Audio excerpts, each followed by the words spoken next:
चरणों में दास का नमन है। ओम ब्रह्म सत्यम सर्वाधार। आज के विशेष दिन यानी होली की आप सब प्रेमियों को, सब अध्यात्म मार्ग के राहियों को विशेष बधाई, शुभकामनाएं। दास को आज ये अवसर मिला है कि होली विषय पर विचार की सेवा दी जाए। प्रेमियों, उच्चारण के दृष्टिकोण से होली शब्द के दो अर्थ हैं। अगर अंग्रेजी भाषा के हिसाब से देखें HOLY होली, तो होली का मतलब पवित्रता से है।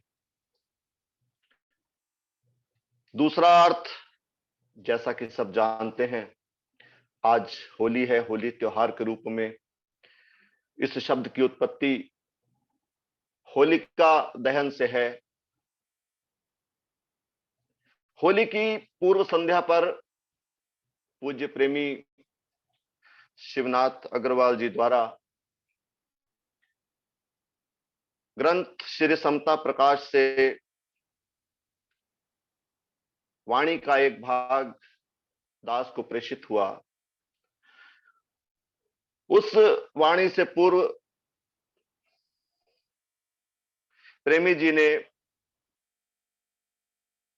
4 शब्द का प्रयोग किया कि ऋषि का होली संदेश, और उसमें होली को इंग्लिश में मेंशन किया, अंग्रेजी में लिखा गया HOLY। तो उस दृष्टिकोण से कि इस होली पर एक आध्यात्मिक संदेश, एक ऋषि का क्या हो सकता है, गुरुदेव का क्या फरमान है, हमारे लिए एक पवित्र संदेश क्या हो सकता है।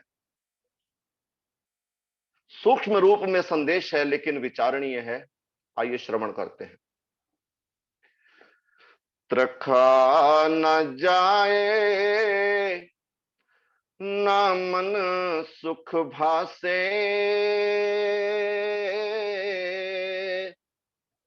आस आस में लयो काल गरासे,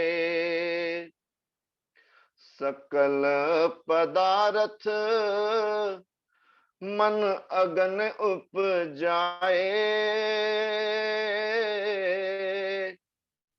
सिमरे नाथ सब ताप वंजाए, करूं पुकार सुनियो गुनी मीता,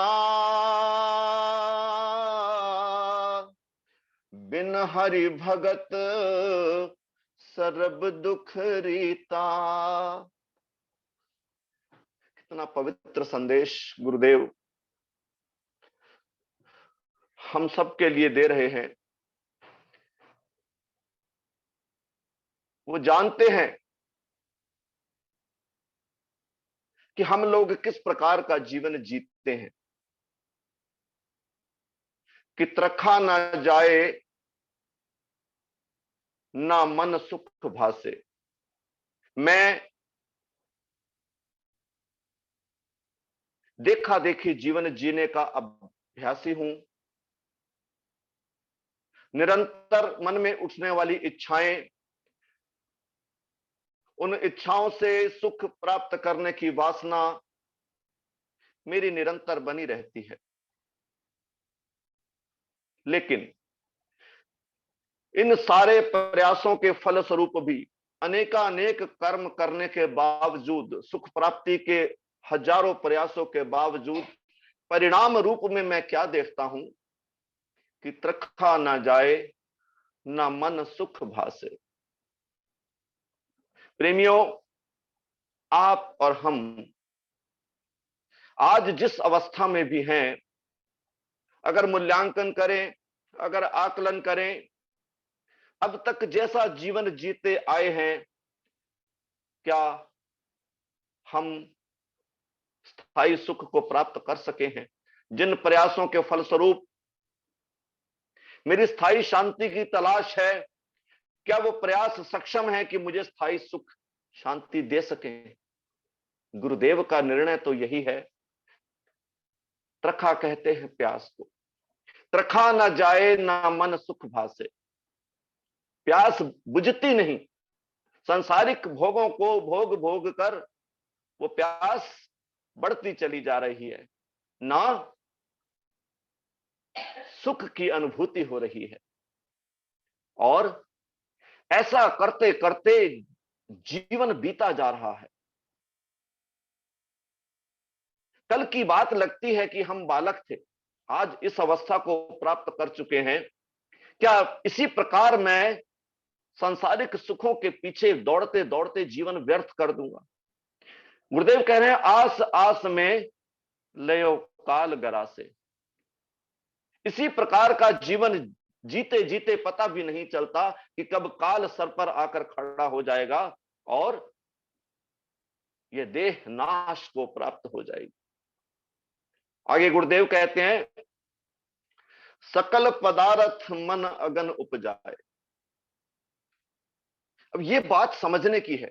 गुरुदेव कहते हैं कि जेती संपत पाविये उतना घना कलेश, मन नहीं धीरज पकड़े दुखिया रहत हमेश। मेरा या संसारियों का निर्णय तो यह है कि जितना अधिक मैं सांसारिक वस्तुएं एकत्र कर लूंगा, जितनी धन संपदा जोड़ लूंगा, उतना अधिक मैं सुखी हो जाऊंगा। लेकिन संसारियों के निर्णय में और सत्पुरुषों के निर्णय में दिन और रात का अंतर होता है। गुरुदेव कहते हैं, सकल पदार्थ मन अगन उपजाए। जैसे जैसे इच्छाओं की पूर्ति होती है, मन में अगन, मन में दुख, मन में तकलीफ बढ़ती चली जाती है। और इसका उपाय, इस अग्नि को शांत करने का, इस पर शीतल जल डालने का उपाय क्या है? वो शीतल जल क्या है? सिमरे नाथ सब ताप बन जाए। उस परम पिता परमात्मा की आराधना, उस शब्द रूप परमेश्वर को जब मैं सिमरता हूं, तो मेरे इस ताप का, इस अग्नि का, इस दुख का नाश होता है। गुरुदेव फरमा रहे, करूं पुकार सुनियो गुनिमीता। गुरुदेव कह रहे हैं कि मैं पुकारता हूं, हे गुणी जनों, क्योंकि मैं तो स्वयं को बुद्धिमान समझता ही हूं। गुरुदेव भी यही कह रहे हैं, हे गुणवानों, मेरे मित्रों, जागो, समझो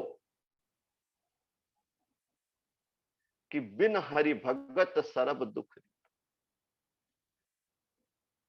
हरि भजन के सिवा दुख ही दुख है।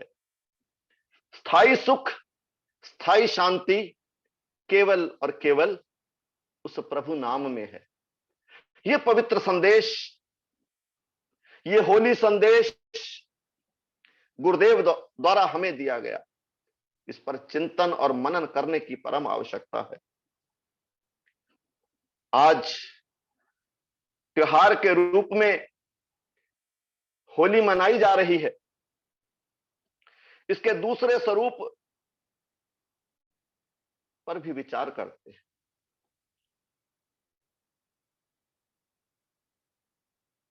आज इस विषय पर विचार रखने की प्रेरणा एक वक्तव्य से मिली। आज सुबह योग कक्षा में एक प्रेमी जी मिले, समतावाद से नहीं जुड़े हैं। वहां होली की कथा सुनाई गई। होली क्यों मनाई जाती है? उस होली त्योहार को एक एक आध्यात्मिक व्यक्ति को किस प्रकार लेना चाहिए, इस भाव से होली की कथा सुनाई गई। तो वो 66 वर्ष के मनुष्य, वो 66 वर्ष के सच्चर साहब खड़े हो गए, रोक नहीं पाए स्वयं को, और बोले कि मैं 66 वर्ष का हो गया हूं, आज तक होली त्योहार के प्रति मेरी सोच, मेरी धारणा बस यहीं तक सीमित थी कि होली हुड़दंग का त्योहार है। होली पर घर से बाहर नहीं निकलना चाहिए, नुकसान होने का डर है, चेहरे पर कुछ मल दिया जाएगा, कोई शराबी टकरा जाएगा, कहीं एक्सीडेंट हो जाएगा, झगड़ा हो जाएगा, इस प्रकार की धारणा लेकर मैं जी रहा था। लेकिन आज जब मैं होली के विषय में जाना और समझा, तो इस होली त्योहार के प्रति मेरी श्रद्धा बढ़ी है। वो सिख प्रेमी थे, बहुत आनंद अनुभव किया उन्होंने। आइए इस होली त्योहार के बारे में जानने का प्रयत्न करते हैं। भारत त्योहारों का देश है। त्योहार हमारी संस्कृति के प्राण तत्व हैं। कोई ऐसी ऋतु नहीं जो बिना त्योहारों के बीतती हो। त्योहारों से ही हमारा लोक और समाज नया जीवन, नया अर्थ और नई चेतना ग्रहण करता है। वास्तव में सनातन समाज अकेला ऐसा समाज है जो हजारों वर्षों से अपनी सामूहिक चेतना और स्मृतियों में अपने त्योहारों को अपने मूल स्वरूप में सहेजे हुए है, संभाले हुए है। हमारे प्रत्येक पर्व या त्योहार के पीछे कोई मूल कारण अवश्य होता है। होली भी इसमें कोई अपवाद नहीं है। यह पर्व संबंधों की कसौटी, मूल्यों, भक्तिभाव और ईश्वरीय हस्तक्षेप का जीवंत प्रमाण है। होली मनाने के पीछे यूं तो कई पौराणिक घटनाएं संबंधित हैं, जैसे कामदेव का पुनर्जन्म, राक्षसी पूतना का वध भी आज ही के दिन हुआ था, और सबसे प्रचलित कथा सतयुग की, जिसमें हिरण्यकश्यप राजा और उनके पुत्र भक्त प्रहलाद के बीच की कथा है। स्वयं को अमर समझने के अभिमान स्वरूप हिरण्यकश्यप को जब यह पता चला कि उसका पुत्र विष्णु भक्त है, ईश्वर भक्त है, तो यह उससे बर्दाश्त ना हुआ। उस भक्त प्रहलाद को कष्ट देने के लिए, उस भक्त का जीवन ले लेने के लिए वो पिता उसका काल बनने का प्रयास करता है। तरह तरह की यातनाएं, उसका जीवन लेने की कोशिश में वो सफल नहीं हो पाता। क्यों? कि ईश्वर उसके रक्षक हैं। अंत में वो एक और कोशिश करता है। उसकी बहन, जिसका नाम होलिका है, उसको वरदान प्राप्त है कि वो अग्नि में नहीं जल सकती। तो वो भाई की मदद के लिए आगे आती है। तो उस भक्त प्रहलाद को गोद में लेकर वो अग्नि में बैठ जाती है, और ईश्वर की महान अनुकंपा अपने भक्त पर, उसकी भक्त अपने भक्तों की रक्षा करने का ईश्वर का प्रण, उस प्रण को निभाने के लिए उस भक्त प्रहलाद की रक्षा करते हैं प्रभु, और उस होलिका का अग्नि में समापन हो जाता है, वो मृत्यु को प्राप्त होती है। ये कथा है, ये घटना है। लेकिन यह घटना इतनी महत्वपूर्ण क्यों बनी? ये हमारे ऋषियों और मनीषियों ने इस परंपरा को आगे क्यों बढ़ाया?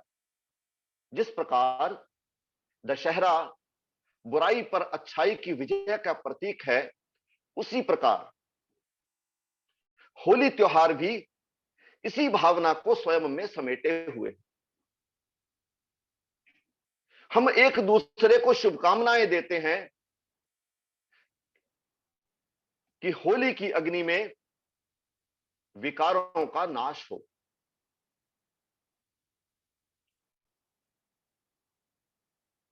जीवन में खुशहाली आए। ये होली त्योहार हमें किस प्रकार प्रेरित करता है, ये समझने की बात है। पहली बात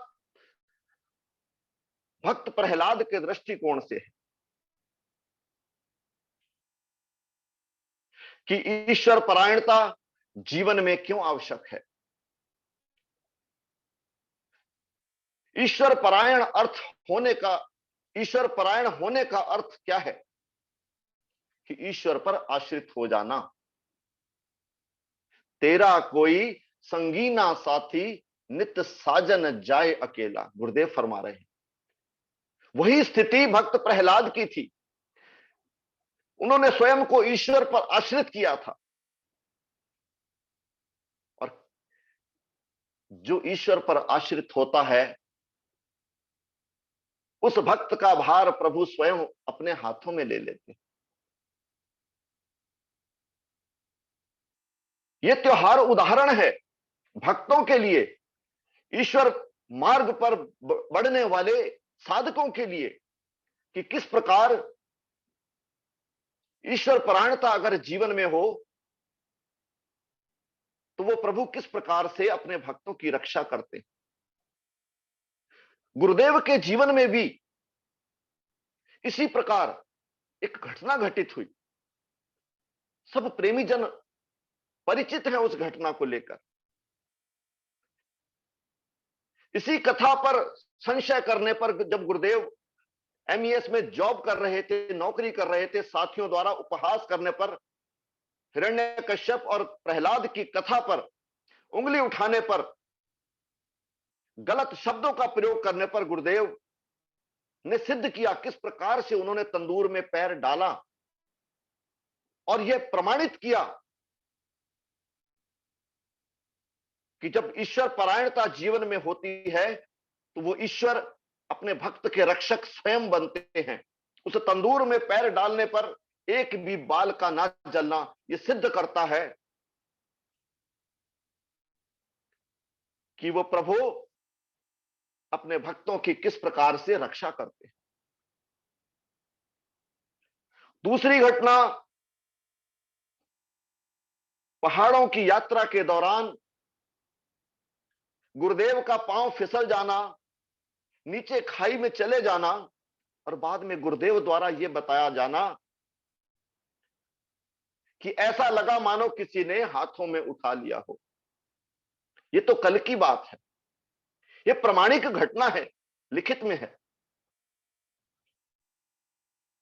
तो इससे संदेश क्या है? मैं, जिसने संसारियों को अपना सहारा बना रखा है, मैं संसार के परायण हूं, वहां से मुझे हटके ईश्वर को अपना सब कुछ मानना हो, उस ईश्वर पर आश्रित होना होगा। मेरी सच्ची भक्ति तो यही है। और दूसरा संदेश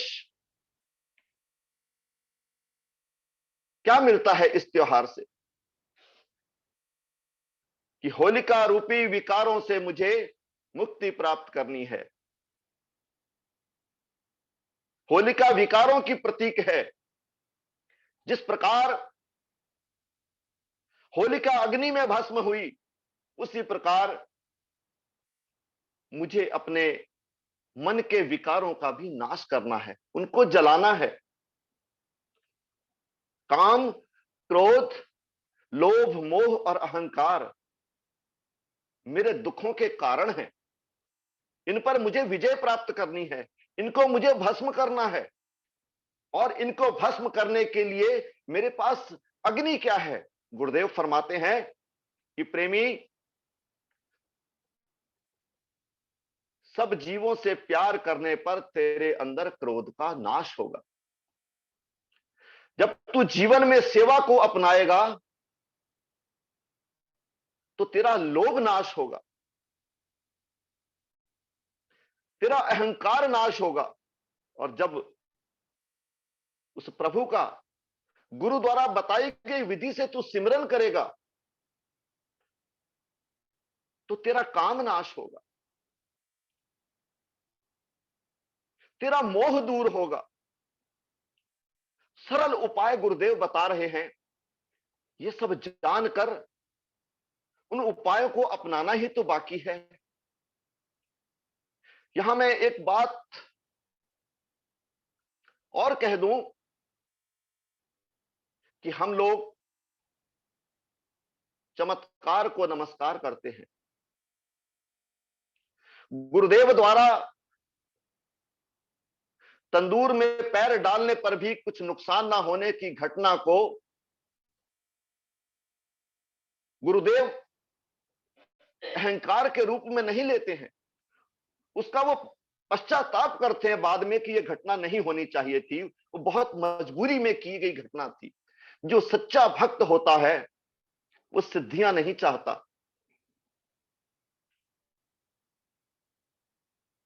रामकृष्ण परमहंस कहते हैं सिद्धियां अष्टपाश हैं, सिद्धियां अहंकार को बढ़ाती हैं।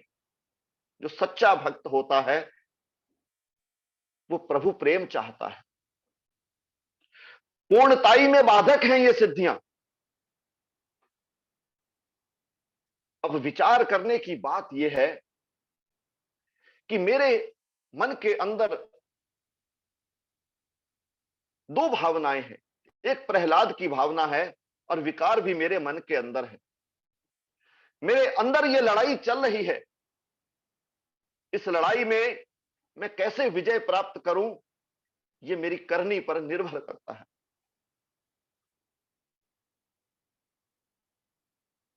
आज का त्योहार भक्त की गाथा है। भक्ति दो प्रकार से होती है। एक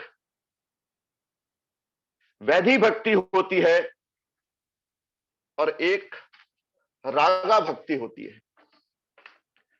जब भक्त के जीवन पर विचार करने का प्रश्न है तो यहां चार पंक्तियां सत्पुरुष रामकृष्ण परमहंस के द्वारा लिखी गई उनके जीवन से संबंधित आपके समक्ष रखता हूं। कहते हैं, राग भक्ति के आने पर अर्थात ईश्वर पर प्यार होने पर मनुष्य उन्हें पाता है। जीवन में ईश्वर की प्राप्ति तभी संभव है जब ईश्वर से प्रेम हो जाए। वैधि भक्ति जिस तरह होती है उसी तरह चली भी जाती है। वैधि भक्ति से अर्थ कि इतना जप करना है, इतना ध्यान करना है, इतना याग यज्ञ और होम करना है, इन उपचारों से पूजा करनी है, पूजा के समय इन मंत्रों का पाठ करना है। यह सब वैधि भक्ति के लक्षण हो। यह होती है जैसे जाती भी है वैसे ही। कितने आदमी कहते हैं, अरे भाई कितना हवन किया, कितनी बार घर में पूजा की, परंतु क्या हुआ? गिनती गिनकर की गई पूजा सफल नहीं होती। राग भक्ति का पतन कभी नहीं होता। राग भक्ति उन्हें होती है जिनका बहुत सा काम पूर्व जन्म से किया हुआ है, अथवा जो लोग नित्य सिद्ध हैं। जैसे किसी गिरी हुई इमारत का ढेर साफ करते हुए लोगों को एक नलदार फव्वारा मिल गया, उसके ऊपर मिट्टी और सुर्खी पड़ी हुई थी। ज्यों ही सब कूड़ा हटा दिया गया कि जोरों से पानी निकलने लगा। जिन्हें राग भक्ति होती है वे ये बात नहीं कहते कि भाई कितना हवन किया परंतु कुछ नहीं हुआ, कहीं कुछ ना हुआ। जो लोग पहले पहल किसानी करते हैं, अगर उपज नहीं होती तो वे किसानी छोड़ देते हैं। जिसके पुष्ट दर पुष्ट से खेती हो रही है वह यह काम नहीं छोड़ता, चाहे दो एक बार पैदावार अच्छी ना भी हो। वे जानते हैं कि खेती से ही उनका जीवन निर्वाह होगा। जिनमें राग भक्ति है उनका भाव आंतरिक है, उनका भार ईश्वर लेते हैं। अस्पताल में नाम लिखाने पर जब तक रोगी अच्छा नहीं हो जाता तब तक डॉक्टर छोड़ता नहीं। ईश्वर जिन्हें पकड़े हुए हैं उनके लिए किसी भय की बात नहीं। खेत की मेड़ पर से चलते हुए जो लड़का अपने बाप का हाथ पकड़े रहता है वह चाहे भले ही गिर जाए, संभव है वह किसी दूसरे ख्याल में डूबकर बाप का हाथ छोड़ दे, परंतु जिस लड़के को बाप खुद पकड़े रहता है वह कभी नहीं गिर सकता। तो आज के विषय से महत्वपूर्ण संदेश हम साधकों के लिए क्या है कि स्वयं को उस ईश्वर को अर्पित कर देना, उस ईश्वर के परायण हो जाना। पितु मातु सहायक स्वामी सखा, तुम ही एक नाथ हमारे हो। जिनके कछु और आधार नहीं, तिनके तुम ही रखवारे हो। पितु मातु सहायक स्वामी सखा, तुम ही एक नाथ हमारे हो। जिनके कछु और आधार नहीं, तिनके तुम ही रखवारे हो। इस भाव को लिए हुए ईश्वर के परायण होते हुए संसार से आंतरिक वैराग्य लेते हुए जब मैं जीवन जीऊंगा, सत्पुरुष गुरुदेव महात्मा मंगत राम जी के वचनानुसार, उनकी शिक्षाओं के अनुसार अपने जीवन को उसी सोच के आधार पर जीवन जीने की कोशिश करूंगा, तो उस ईश्वर को पाना कोई असंभव बात नहीं। कठिन मार्ग है, लेकिन जब मेरी सच्ची कोशिश होगी तो मैं मंजिल तक अवश्य पहुंचूंगा, यह निश्चय जाना। इन्हीं सब शुभकामनाओं के साथ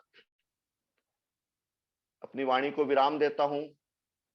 संभव है विचार रखते हुए कुछ गलतियां हुई होंगी, अपना बालक समझकर दास को क्षमा करेंगे। ओम ब्रह्म सत्यम सर्वधा।